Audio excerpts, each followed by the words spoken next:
Buenos días, buenas tardes, buenas noches. Esta es la clase número 10, titulada ¿Qué hay de nuevo en la nueva escuela secundaria? Somos Julieta y Luis, los profesores responsables de esta clase, que es asincrónica, y para eso hemos pensado en compartir con ustedes, primero que nada, un caso que nos permita desentrañar qué es esto de la nueva escuela secundaria. Les proponemos trabajar entonces con un estudio de casos. Dice así: en 1984, una niña de clase media, hija de empleados administrativos sin estudios secundarios completos de la ciudad de Buenos Aires, comienza su escolaridad a los 3 meses de vida, cuando su madre finaliza su licencia por maternidad y debe incorporarse a su trabajo. Lo hace en un jardín privado durante 8 horas diarias. La sala de 4, obligatoria en la ciudad, la realiza en una escuela primaria pública del barrio de Núñez, en el turno tarde, y allí concluye el nivel primario y obligatorio al cabo de 9 años. La escuela depende del Ministerio de Educación de la Ciudad de Buenos Aires y funciona con jornada simple en turno mañana y turno tarde. La secundaria la empieza en 1996 en una escuela privada confesional subsidiada por el Estado, que también depende del Ministerio de Educación de la ciudad. Termina al cabo de 5 años, aunque no es obligatorio. En 2001 egresa, el crisis de por medio empieza su camino en el CBC de la Universidad de Buenos Aires, al que solo el 35% logra terminar en el plazo de un año. Para entender mejor este caso, como sociólogos que somos, vamos a tener en cuenta algunos datos de corte macro para que nos permita contextualizar. Datos, por ejemplo, del sistema educativo argentino, que están de los últimos fresquitos, ¿no? De la última hora. En Argentina, para tener en cuenta y poner en contexto, de cada 100 niños que ingresaron a primer grado en una escuela primaria en 2003, 70 de ellos lograron la graduación secundaria en 2014, mientras que cada 100 que lo hicieron en la pública, solo la concluyeron 29. Obviamente hay diferencias por jurisdicción. En Cava hay más graduados de escuelas secundarias privadas que de escuelas estatales, pero tanto en Córdoba como en el conurbano es 2 puntos superior en instituciones públicas. Y en el otro extremo hay provincias con una mínima graduación privada como La Rioja o Chaco. Un dato más para tener en cuenta, lo que marca el cambio, digamos, las modificaciones, las características del sistema educativo. Si se fijan en este cuadro, que es sobre la tasa neta de escolarización secundaria de acuerdo al quintil, vemos que para el año 2003 solo el 62% de los niños más pobres de nuestro país llegaban a la escuela secundaria, y ya para el año 2012 lo hace el 80%. Hay un cambio sustancial para los sectores más humildes de la población respecto del acceso a la escuela secundaria. La escuela primaria está universalizada desde hace rato en nuestro país, pero no es el caso, o no era el caso, por lo menos hasta hace poco, de la escuela secundaria. Estos datos, si viéramos, digamos, cómo se desarrollaron desde el 2012 para acá, vamos a ver que esta tendencia se mantiene o continúa en aumento, es decir, cada vez son más los chicos que ingresan al sistema educativo de nivel medio. Sin embargo, para tener en cuenta, como decía la filmina anterior, no todos egresan y no todos lo hacen en tiempo y forma, digamos, o como el sistema espera que lo hagan. Vamos entonces, después de haber presentado este caso y con estos datos en la cabeza, a plantearnos algunas preguntas durante esta clase. Si la protagonista fuera de sectores populares, ¿su trayectoria educativa hubiera sido la misma? ¿A qué se llama fracaso escolar? ¿Por qué pasa eso? ¿Por qué pasa lo que veíamos en el cuadro, en el último cuadro o en la filmina? ¿Cómo se relacionan estas realidades con el fenómeno de la desigualdad educativa? ¿Y cuál era el marco legal que regulaba el sistema educativo en el momento histórico del caso, en los 80, en los 90? ¿Y qué pasa hoy? Luis, cuando quieras. Bueno, gracias, Julieta. Bueno, me presento, yo soy Luis Calese.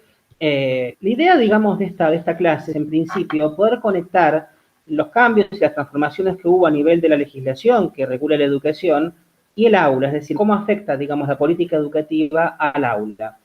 La primera pregunta que uno tiene que hacerse, después de haber visto el caso, es si la protagonista hubiera pertenecido a sectores populares, si hubiera tenido exactamente la misma trayectoria. Bueno, digamos, hay sectores, mejor dicho, hay bibliografía que sí, digamos, que todos los sectores populares o los sectores medios o los trabajadores tienen un destino, comparten un destino cuasi fatal, ¿no es cierto?, en el capitalismo, digamos, que tiene que ver justamente con la desigualdad educativa, digamos, y después también hay, digamos, un sector de la biblioteca que dice justamente que no. A ver, acá la cuestión es la siguiente, las trayectorias, ¿sí?, que tienen los estudiantes dentro de la escuela, depende de quién, ¿sí? Y acá hay una cuestión que es la siguiente. Nosotros somos sociólogos y como sociólogos sabemos que la trayectoria escolar está de alguna manera influenciada, uno no querría decir determinada, pero sí influenciada por factores, digamos, sociales, por el capital cultural, el capital económico, el origen social. Bien, durante mucho tiempo, sí, hubo un concepto en la pedagogía, digamos, que fue el de fracaso escolar. ¿Qué era fracaso escolar? Bueno, fracaso escolar tenía que ver justamente con, digamos, de alguna manera, adjudicar a las características particulares de cada individuo las razones de por qué no había podido, digamos, apropiarse del conocimiento, ¿sí? Digamos, generalmente, digamos, era un concepto, ¿sí?, que lo que hacía era esconder un concepto, digamos, que nosotros manejamos bastante bien, que es el de la desigualdad educativa. Dicho en otros términos, era un concepto que hacía omisión de todos los factores estructurales que justamente pesaban y pesan sobre las trayectorias educativas y que hacía hincapié en el individuo, digamos, ¿no? Es decir, el fracaso escolar hacía hincapié del individuo que fracasaba. Ahora bien, ¿cuál es el punto principal? El gran problema, digamos, del sistema educativo argentino lo fue y es el tema de la desigualdad. Es decir, lo que reflejan las estadísticas, digamos, que Juli les mencionó, digamos, les leyó, que aparte les mostró las primeras anteriores, es la desigualdad en la adquisición del conocimiento, que tiene que ver justamente con la desigualdad social, ¿sí? Es decir, es como, digamos, de alguna manera la desigualdad, digamos, social, cultural, coincide con la desigualdad educativa. Entonces, ¿cuál es el punto principal, digamos, en este punto? Digamos, ¿cómo abordamos nosotros el problema de la desigualdad? ¿Cómo abordamos nosotros, digamos, aparte el problema de educar en un contexto de desigualdad? Como dijimos recién, digamos, hay un abordaje, digamos, que es individual, es decir, que adjudica la desigualdad, digamos, a las personas o a los sujetos, digamos, que entre comillas fracasan, ¿sí? En un tiempo, digamos, bueno, había castigos corporales, había descalificaciones morales para las personas y para los chicos que fracasaban, entre comillas, en la escuela. Más tarde, digamos, ese abordaje, digamos, se nutrió de disciplinas como la psicología, la psiquiatría, y entonces hacía, digamos, hincapié en características, digamos, cognitivas, dicho en otros términos. El que fracasaba en la escuela, si bien, digamos, no fracasaba porque era burro o porque era tonto, fracasaba porque tenía características cognitivas que lo predisponían al fracaso. Si bien era un avance, porque, bueno, efectivamente se hacía hincapié en una ciencia, de todas maneras se seguía, digamos, adjudicando a características personales, individuales, el fracaso escolar. Frente, digamos, a este enfoque individualista que justamente hace hincapié en las características de los sujetos, hay otro enfoque, digamos, uno podría decir que es un enfoque más caro a nosotros los sociólogos, que es un abordaje macrosocial. ¿Qué quiere decir esto? El fracaso escolar es producto, sin más, de las estructuras objetivas que operan en la sociedad. Vivimos en una sociedad capitalista.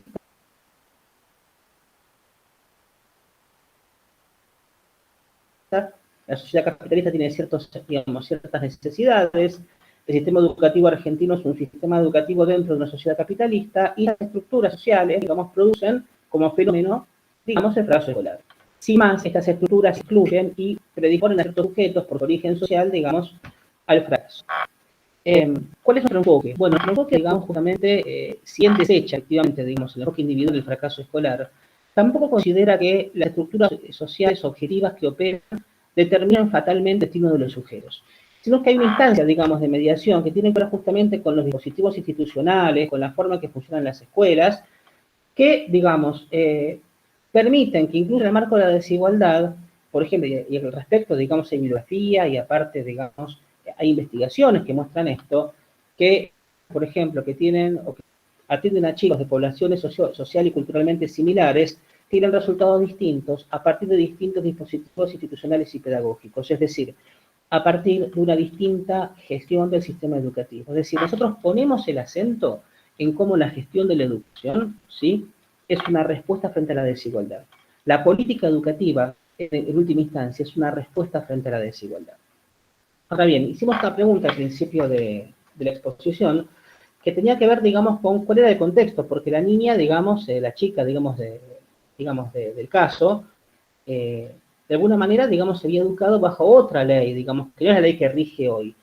Era la Ley Federal de Educación del año 1995. A ver, para que tengamos una idea. La educación argentina tuvo, digamos, allá lejos de ese tiempo, una primera regulación en el año 1420, 1884, gobierno de Roca, que, digamos, reglamentó específicamente la educación primaria argentina y al principio, digamos, la provincia de Buenos Aires. Después, en el siglo XX, digamos, es extensivo a todo el territorio nacional. La educación secundaria prácticamente no tenía una regulación nacional. ¿Qué es lo que hace, digamos, qué es lo que motiva justamente, digamos, la Ley Federal de Educación? Bueno, hay varios motivos. Uno, la desigualdad educativa. No es que el sistema educativo previo a la Ley Federal, sancionada bajo el gobierno del presidente Menem, funcionaba bien, digamos. No es que el sistema educativo era un sistema inclusivo, un sistema que permitía que todos los chicos estudiaran y se recibieran y se graduaran, etc. Era, sí, una ley, digamos, era un sistema donde había muchas desigualdades. Entonces, de alguna manera, en principio, o este era el discurso, la ley federal intenta, digamos, dar una respuesta a este problema de la desigualdad y este problema, sobre todo, digamos, la baja cobertura. Ustedes piensen, por ejemplo, que en ese momento la educación secundaria, la educación primaria siempre estuvo bastante universalizada en el país, pero la educación secundaria era una educación que solamente llegaba a un sector muy reducido de la sociedad, era prácticamente una educación de élite, ¿sí? No económica, pero sí cultural. Entonces, ¿cuáles son, digamos, los diagnósticos, digamos, y cuáles son las políticas que lleva a cabo el presidente Menem, digamos, y que efectivamente se traduce en esta Ley Federal de Educación? Primera cuestión. Hay un diagnóstico, ¿no es cierto?, en donde la ley, digamos, el sistema educativo es ineficiente. ¿Qué es lo que dice el gobierno? Bueno, el sistema educativo es ineficiente porque es centralizado, es burocrático. Entonces, la primera cosa que hace, digamos, es trasladar la responsabilidad por el financiamiento y la gestión del sistema educativo a cada una de las provincias. Este es un proceso que ya había empezado bajo el gobierno militar y bajo el gobierno de la dictadura militar, y que lo que hace, digamos, el menemismo justamente es completar. El gobierno militar había, digamos, transferido a las provincias de educación primaria. Lo que hace el gobierno de Menem es transferir también el resto de los servicios educativos. Por lo tanto, digamos, cada provincia, cada jurisdicción tiene su sistema educativo, ¿sí? Y lo que hizo el presidente Menem aparte fue, de alguna manera, transferir también la responsabilidad económica del financiamiento, ¿sí? Yo creo que una de las cosas más tremendas de todo esto es que al trasladarse los servicios sin los recursos para financiarlos, ¿sí?, lo que generó fueron terribles, digamos, en última instancia, desigualdades entre provincias y entre jurisdicciones. Entonces, primero, digamos, hay una descentralización económica, de recursos humanos, de administración. Por otra parte, frente al problema de la desigualdad, el problema de la repitencia y sobre todo el problema, digamos, del abandono y del desgranamiento, es decir, de chicos que empezaban y no terminaban, lo que establece, digamos, la ley federal es una estructura en la cual la primaria, que tenía 7 años, antes había 7 años de primaria, 5 de secundaria, pasa a tener 9 años, ¿sí? Un EGB hasta, digamos, hasta quinto, y después de quinto a noveno, digamos, una escuela EGB1, EGB2, es decir, una escuela primaria, digamos, hasta noveno año, o noveno grado. Y luego la secundaria convertida, ¿sí?, en un tramo de 3 años, llamado polimodal, con distintas, digamos, orientaciones. ¿Cuáles son las consecuencias de esto? Bueno, en principio, digamos, la educación secundaria se reduce a 3 años. Primera cuestión, digamos, ¿no es cierto? Segunda cuestión, hay un proceso muy fuerte de desfinanciamiento que genera desigualdades entre las jurisdicciones. ¿Por qué? Porque provincias ricas tienen capacidad económica mucho mayor para financiar la educación que las provincias pobres. Y la cuestión más importante es que, digamos, esto da lugar a una fragmentación gremial, porque ahora, digamos, el que paga los salarios no es el Estado Nacional, sino que son los estados provinciales, ¿sí?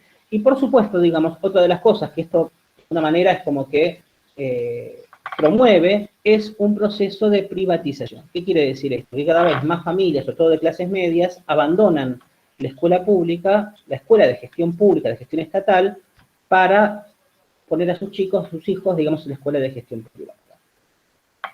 ¿Qué es lo que, digamos, en esta ley el gobierno federal, el gobierno nacional? Bueno, es establecer, digamos, pocas instancias, solamente establece ciertos contenidos, digamos, básicos comunes, ¿sí? Y, por supuesto, la evaluación, digamos, de las prácticas.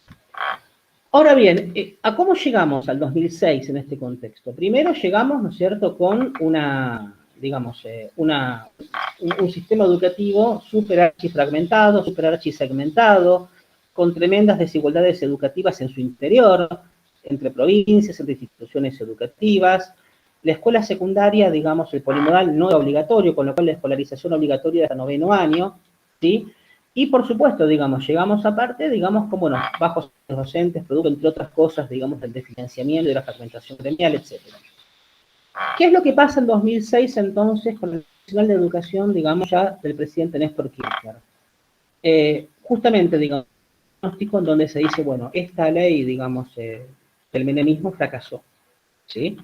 Entonces, ¿qué es lo que intenta hacer esta ley? Bueno, es reconstruir instancias nacionales, ¿sí? Entonces, por ejemplo, si bien se mantiene, digamos, la fragmentación educativa en el sentido de que cada provincia, ¿sí?, sigue manteniendo y sigue gestionando sus servicios educativos, digamos, hay una ley de financiamiento educativo, la Nación asiste, digamos, a las en el financiamiento, hay una paritaria nacional docente, por ejemplo, digamos, en la cual se establece digamos, un acuerdo marco, sí, macro, para que luego, digamos, cada una de las jurisdicciones se arreglen con los docentes, y sobre todas las cuestiones, digamos, establece un nuevo formato para la ley de la escuela secundaria, ¿sí? Establece una escuela primaria de 6 años y una escuela secundaria de 6 años, ambas obligatorias. A ver, este es un cambio notable, digamos, que tiene una repercusión fundamental en el aula. ¿Por qué razón? Porque ahora, como la educación superior, la educación, digamos, toda la educación hasta los 18 años es obligatoria y aparte es definida como derecho humano, ¿sí? Digamos, hace que los docentes encontremos, por suerte, en el aula, poblaciones de estudiantes pertenecientes a grupos sociales que antes no llegaban, ¿sí? Entonces, a ver, ¿por qué es importante tener en cuenta esto? El caso, digamos, se enmarca en la Ley Federal de Educación, ¿sí? Ella, bueno, la chica, digamos, llegó hasta el CBC, hizo toda la escolarización, seguramente, digamos, en el medio, fue perdiendo sus compañeros. ¿Por qué razón? Porque muchos fueron dejando, porque seguramente muchos compañeros de la escuela que hicieron el EGB con ella después no siguieron el polimodal. Ella llegó hasta la universidad del CBC, ¿sí? Bueno, hoy, sí, la cuestión, digamos, es distinta. ¿Por qué razón? Porque justamente la cobertura, digamos, ha crecido, porque, digamos, hasta el final de la escolarización es obligatoria la educación, con lo cual, digamos, el Estado obliga a sí mismo, digamos, a promover los procesos de, digamos, de educación, ¿sí?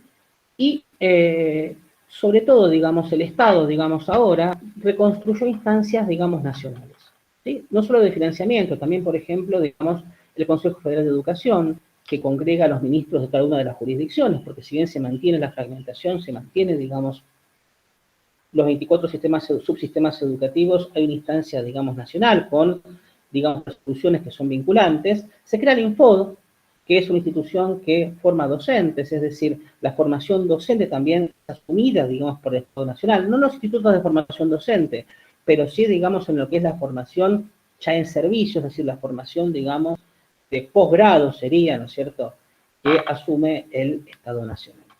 Así que bueno, en principio, digamos, lo que hay fundamentalmente es un cambio de reglas en lo que hace a la organización de la educación y esto repercute, digamos, en el aula. Ahora Julieta les va a contar, digamos, cómo de alguna manera en Ciudad y en país, sobre todo en Ciudad de Buenos Aires, la ANES intenta adecuar, digamos, las condiciones de la educación a este nuevo ordenamiento jurídico. Gracias, Luis. Bueno, decíamos que las modificaciones que introduce la ley del 2006, que es la que está vigente, la que nos regula actualmente, son varias. La principal es que se extiende la obligatoriedad de toda la escuela secundaria y ya no hasta 9º año como antes.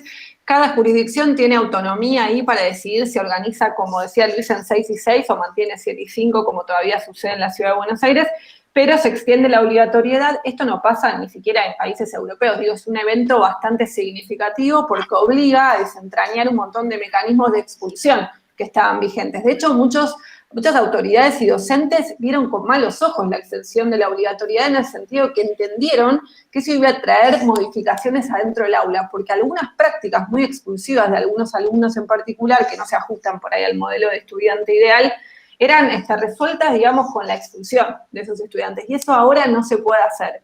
Los estudiantes adentro. La cobertura es cada vez mayor. Esto viene acompañado, digamos, vemos el cambio en la filmina que les presentaba al principio, vemos un cambio, ¿no? Como después la ley de financiamiento educativo del 2005 y la ley del 2006 empieza a subir y a subir y a subir cada vez más la cobertura. Si una chica o un chico de sectores populares en los 80 hubiese estudiado la educación primaria probablemente sí la hubiese terminado, pero no la secundaria, porque no era obligatorio y no había ninguna política activa por parte del Estado para que lo hiciera.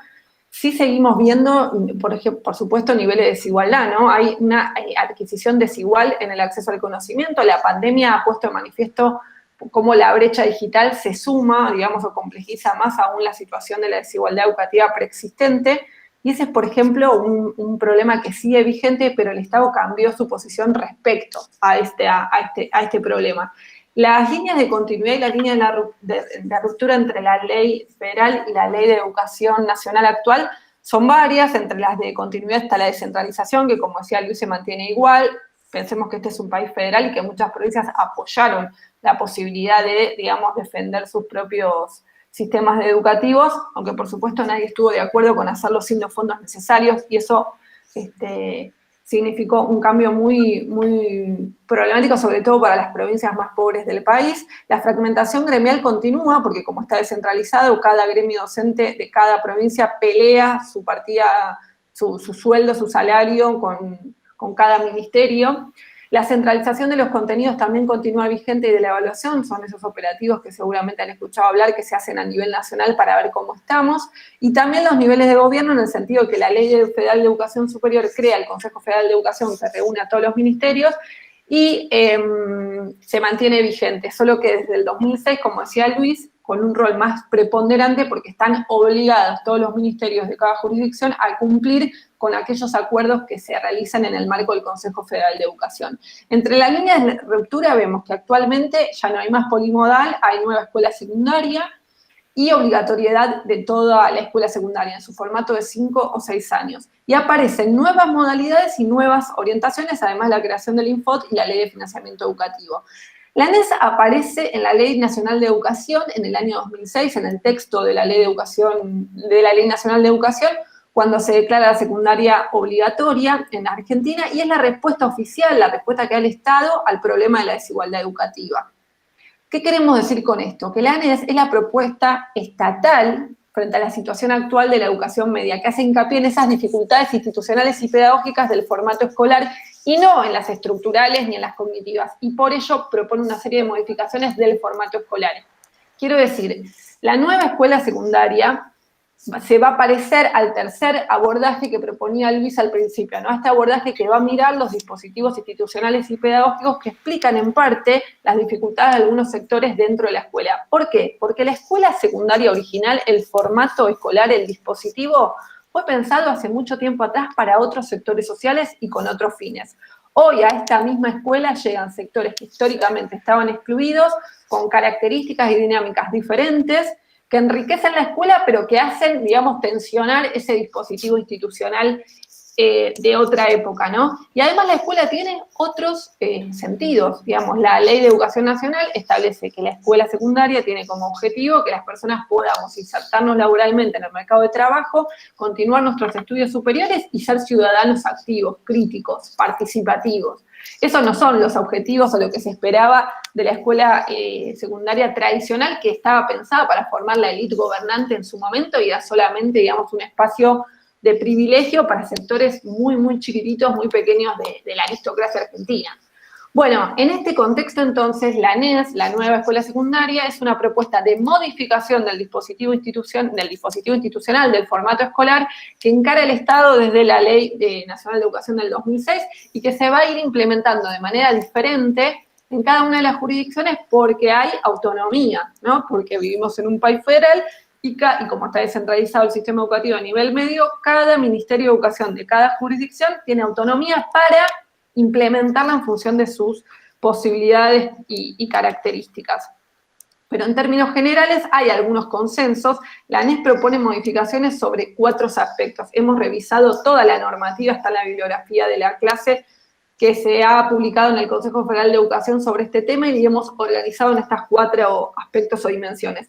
Hay una serie de modificaciones sobre la oferta académica, se han delimitado en 13 las orientaciones de la escuela secundaria, los planes de estudio y contenidos. Antes había más de 100 planes de estudio para la escuela secundaria, no solamente uno en cada jurisdicción, sino más de uno en cada jurisdicción, y eso se ha reducido de manera de homogeneizar, digamos, la formación. Vamos a ver en detalle de qué se trata. Hay otra serie de modificaciones sobre el trabajo docente, sobre la formación docente y sobre la organización institucional y pedagógica de la enseñanza. Vamos punto por punto. Sobre la oferta académica hay una organización en 2 ciclos, un ciclo general y otro ciclo orientado, y las orientaciones pueden ser en ciencias sociales, naturales, economía, administración, lengua, artes, bueno, todas las que ven ahí. El ciclo, cuando la escuela dura 6 y 6, en general es 3 y 3, o sea, cuando dura 6 la primaria y 6 la secundaria, el ciclo general dura 3 años y el ciclo orientado 3, en las que mantienen 7 y 5, el ciclo general dura 3 y el ciclo orientado 2 años, donde el estudiante elige, digamos, en qué quiere hacer mayor hincapié y tiene más carga horaria en las materias de esa orientación. También hay modificaciones sobre las condiciones del trabajo docente y aparece en la propuesta esto que se llama o se conoce como la creación del docente por cargo. Uno de los problemas más extendidos de la educación secundaria en Argentina es la idea de la vigencia del docente taxi, ¿no? Vas a dar 2 horas de clases acá, 2 horas en otra escuela, al otro día 4 horas en otra, después de tener que tomar 4 colectivos y llegar a otra escuela a dar 2 horas más. Ese docente taxi que va como juntando horas por todo el sistema educativo genera, digamos, bastantes dificultades, como por ejemplo la falta de pertenencia institucional, la imposibilidad de trabajar con otros docentes o con el coordinador del área. Hay una, entonces, propuesta de que los cargos docentes ya no sean por materias, sino por horas. Y entonces se proponen 3 paquetes. Por ejemplo, en la Ciudad de Buenos Aires funciona así, y a medida que se van jubilando los docentes del viejo sistema, se va tratando de dar paso a este nuevo sistema, ¿no? Vos tenés 12 horas, 24, 36. La idea es que los profesores de nivel medio trabajen agrupados de esa manera. Que si estás en una escuela, estés por lo menos 12 horas de clases en esa escuela, o 24 o 36. Y de esa manera romper con la idea del docente taxi y todas las dificultades que trae aparejada. Después hay modificaciones vinculadas a la formación docente. Esto es bien importante. La creación del INFOT, el Instituto Nacional de Formación Docente, implicó ponerse a pensar y redefinir un cambio en los planes de estudio. En articulación con los institutos de formación docente, se elevó la carga, la formación docente a 4 años. Ahora, independientemente de dónde estudies, si estudias en un instituto de formación docente en Catamarca, en San Juan, en Río Negro, o acá en el Joaquín B. González, tenés una formación de 4 años de mínima, y hay actividades en terrenos, es decir, con las escuelas, con los estudiantes de observación y demás, desde el primer año. Tienen en el último año la residencia, pero durante los 3 primeros años de la carrera ya tienen contacto con las escuelas. Y después el INFOT se encargó y se encarga todavía hoy, de otorgar, de ofrecer de manera gratuita cursos de formación a nivel nacional, en acuerdo con los gremios, para que todos los profesores obtengan puntaje docente, que ustedes saben que es bien importante para poder titularizar horas o ganar nuevos concursos. Lo digo rápido porque el tiempo es tirano, pero esto lo van a poder profundizar en la bibliografía. Sobre la organización institucional y pedagógica, aquí quizás está lo más novedoso, que tiene que ver con pensar de manera crítica los dispositivos institucionales y pedagógicos que están tan naturalizados dentro de la institución secundaria tradicional. Por ejemplo, las modificaciones tienen que ver con habilitar proyectos propios de la escuela, asignaturas en bloques temáticos con intercambio de docentes, es decir, no sé, que el profesor de socio con el profesor de literatura se junte para trabajar, no sé, derechos humanos a la dictadura militar a partir de un libro, de un texto, de un cuento que vincula que trabaja esa temática. Se habilitan las clases con modalidad taller, las actividades sociocomunitarias, darle valor pedagógico, reconocimiento a las actividades que se hagan con la comunidad. Se promueven las instancias de acompañamiento y sostén de trayectorias fuera del horario de la escuela, de la mano de docentes especializados o capacitados para poder acompañar a los profesores, nuevas oportunidades de aprendizaje dentro y fuera del horario escolar, flexibilización del régimen académico, se empieza a cuestionar y se abre el juego de cómo apruebo una materia, cómo apruebo un año, cómo repito. Piensen que la propuesta de la escuela secundaria tradicional es que si vos tenés 12 materias y en 2 te va mal, volvés a hacer todo el año de nuevo. Te digo, te puedes llevar 2 previas, si en 3 te da mal, te volvés a hacer todo el año de nuevo. O sea, volvés a cursar de nuevo todo aquello que habías aprobado. Es como que nosotros les digamos que si les va mal con nuestra materia, tienen que volver a cursar pedagogía didáctica. La tienen que hacer de nuevo, aunque se hayan sacado 10. Esa es la propuesta del sistema educativo tradicional. Y la repitencia, además, implica no solo que tenés que hacer de nuevo lo que ya habías aprobado, sino que lo que no aprendiste lo tenés que hacer de nuevo, de la misma manera y con los mismos profesores. Es decir, que yo te explico una cosa de una forma y vos no la entendés, la respuesta del sistema educativo es que yo te la vuelvo a explicar de la misma forma. lo que significa no tener ninguna, digamos, mirada crítica sobre la propuesta de enseñanza o pensar qué pasa con ese estudiante y esa manera, ¿no? Bueno, la NES habilita que todo eso que estaba muy internalizado, muy naturalizado, se pueda revisar y modificar. Otra premisa fundamental, no evaluar lo que no ha sido enseñado, algo que es muy común en la escuela secundaria y también en el nivel superior. No calificar académicamente la buena o la mala conducta de los estudiantes, es poder decir, diferenciar, no, esa idea de que te portaste mal, te pongo un 1, te llevas la materia porque te portaste mal, como son cosas diferentes, ¿no? El profesor lo que tiene que evaluar es si el estudiante aprendió o no, y los problemas de conducta o vinculados a la conducta deben ser tratados de otra manera. Renovar estrategias de enseñanza y de evaluación entre un montón de modificaciones que se proponen. En la ciudad de Buenos Aires y en la provincia de Buenos Aires ya se fueron implementando algunas propuestas. Lo que se hizo fue, en las dos jurisdicciones, elegir una serie de escuelas, que se tipo prueba piloto, para implementar modificaciones y ver qué pasa con la trayectoria antes de hacer extensiva estas modificaciones a todo el sistema educativo. Tienen en el material de la clase artículos periodísticos que van recuperando las experiencias de la Ciudad de Buenos Aires y también de la provincia de Buenos Aires, tienen la bibliografía y la actividad prevista para realizar y terminar la clase. Luis, ¿querés cerrar con algo más? Nosotros, digamos, bueno, plantear, digamos, que nuestra postura, digamos, como cátedra, como docentes, como sociólogos, es, digamos, no subestimar, digamos, el valor que tiene la gestión de la educación, la gestión del sistema educativo, las políticas educativas, para responder a la desigualdad, ¿sí? Porque, digamos, lo que recién vos, Juli, acababas, digamos, de contarnos, digamos, tiene que ver justamente con esto, y aparte de cómo pensar, digamos, un sistema educativo para alumnos del siglo XXI.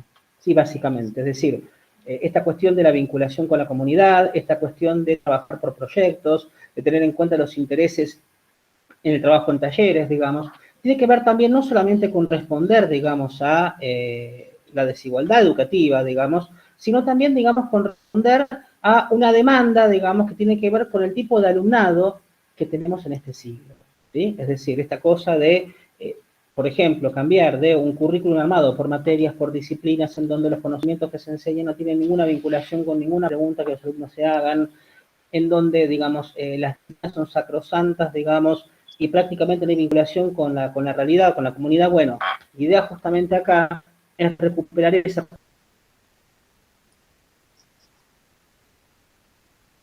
cuestión, digamos, ¿no es cierto? Es decir, cómo se vincula el conocimiento con la realidad, las necesidades reales, digamos, que viven los sujetos que aprenden. Mi participación.